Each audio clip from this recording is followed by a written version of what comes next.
Good morning, folks. Simon from Lives and Gamble, Let's Take a Chance, and also Maystar 2 restoration projects here at Walton-on-the-Naze, England, UK.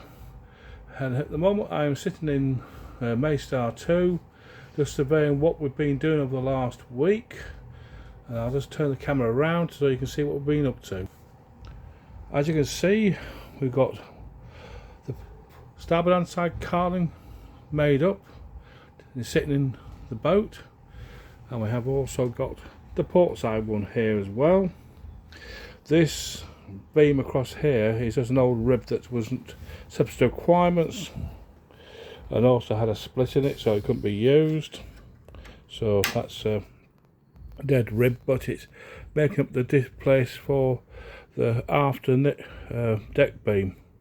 However, the deck beam will actually finish here, this side, and approximately here, this side, and this will have a short beam across there and a post, vertical post here, which will be bolted to the beam, the deck beam under which I'm sitting on, which is here. And when it's eventually finished, the cabin side will be here and come all the way back to approximately here, and then there'll be another deck beam up to here, and then the rest of the deck beams across the boat forward till he gets the cabin front. There's another beam to go on the cabin front. You can see the outline of where it was before, and that's where that will end. So that's the position with the carlings and the arm. As you can see, we've got the new cabin, the old cabin front back in place, sanded up. It'll need probably a bit more sanding, but it'll also need some nice mahogany stain just to make sure it gets an even colour when it's done. Same with the outside to help it maintain its colour once it's varnished and finished.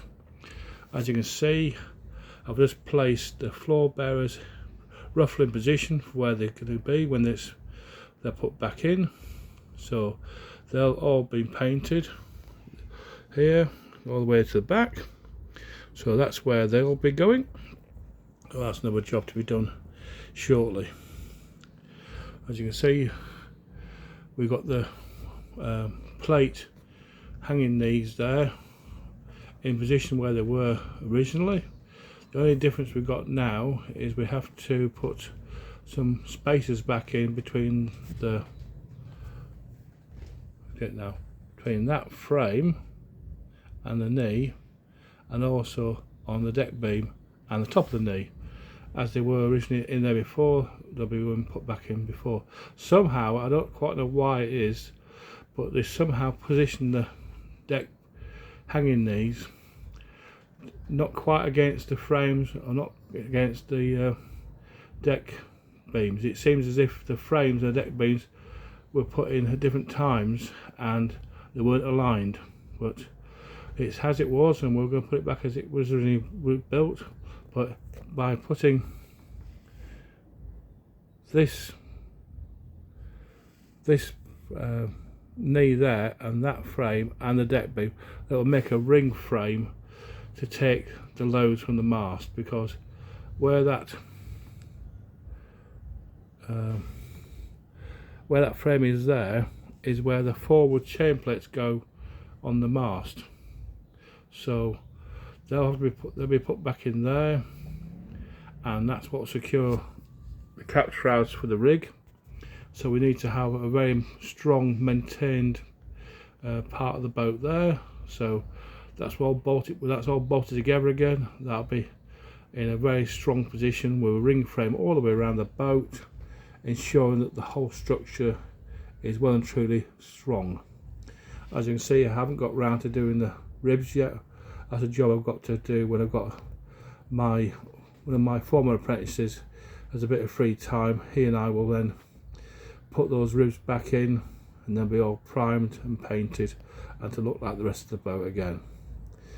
As you can see, my apprentice, who's now unfortunately had to leave due to financial constraints on the business, he repaired the beam shelf where it was necessary to repair it, where it was damaged and broken, so the new deck beams were able to fix something that was strong and sturdy. But he had to only do a few repairs to the beam shelf. Another one was here on this side, and also there was one, where is it now? Oh, somewhere around here it was. But anyway, he's done those, and what we've got to do now is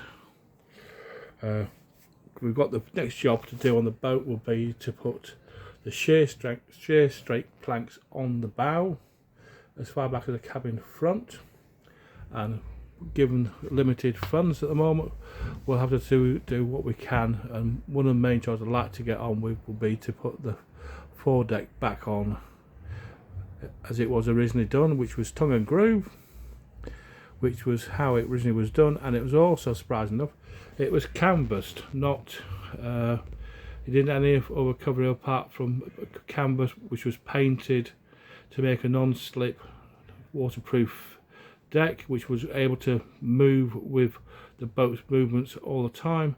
And when it's done properly, it's a very well maintained, as structurally sound way of waterproofing the deck, which is what we're going to achieve when we do it again. So that's what we've got at the moment. Is we're doing great guns on this part of the boat, and we'll try and keep you updated as and when we move on with more work on Maystar 2.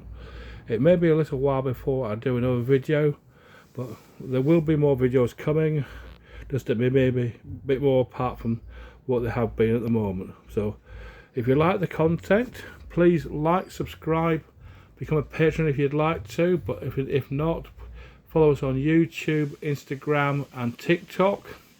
Any of these formats, you will all have these videos uploaded to them, and so you can enjoy these videos at your leisure. But in the meantime, ta-ta from Simon and the the